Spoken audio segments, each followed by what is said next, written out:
off, man. It's been a while. It's been like 2 weeks, but we're starting off maybe more. We're starting off a new 2-minute warning this week. We got the Warriors up 3-0 against the Mavericks. What do you think about that, man? I think they could definitely choke it.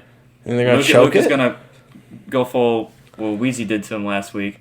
I can't. Fuck Luka. I mean, dude, he's a one-man team, and against a stacked Warriors team. It's a good one man.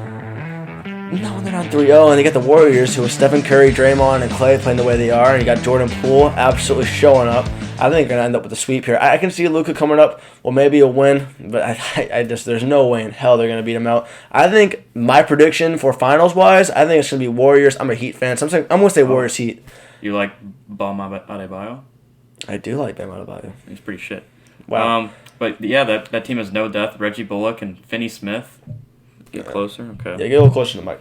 But anyway, I think it's going to be Miami. I think it's going to be Warriors, but that's all I got to say about that. Let's move on to one of the greatest teams, quite possibly a future insane dynasty, of which we have the likes of which I've never seen, and that is the Birmingham Stallions, still undefeated. Let me take it back to week 1. Odds makers had this team dead last. I think they had like the Maulers up there or something. Maulers are the shittiest team I've ever watched, worse than the 0-16 Browns. I don't even know why they're still a franchise at this point. But no, Birmingham's full steam ahead. They have nothing to stop them. They got 2 great quarterbacks. Most teams don't even have one. And they finally used a 2 QB system that worked to perfection last week against mauling at the Panthers. Was I a little salty about Magoo not being all I'd hoped him to be? Maybe a little bit. But you know what? What? I can't be mad with one of the best teams in all of football.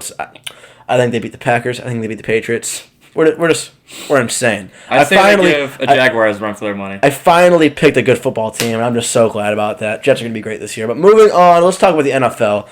Dan Snyder, apparently all the owners having a meeting talking about whether or not to get rid of Dan Snyder. We're going to have a more in-depth episode about this coming up later, but as for now, what do you think about the situation? Well, the gist of the situation is that all the things that Dan Snyder's done with the sexual misconduct, banging cheerleaders, who knows, but then he committed the cardinal sin, and that was stealing money from the Shield. You don't mess with Jerry's money. You don't mess with Rodgers' money. You don't mess with the league's money, and you know what?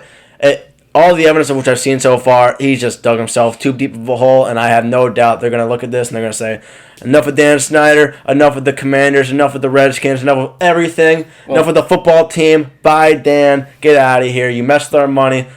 You just don't come back from that. The evidence doesn't even matter in this case because it's been proven that he's stolen money from the league. That's all that needs to be said. Case closed. He's gone. They're done. Hopefully. All right, well, that's pretty much all we have for this week's episode of the 2-Minute Warning. Sorry for being about 2 weeks late on the next episode, but we're going to be more regular. It's not going to happen again. I'm Blake.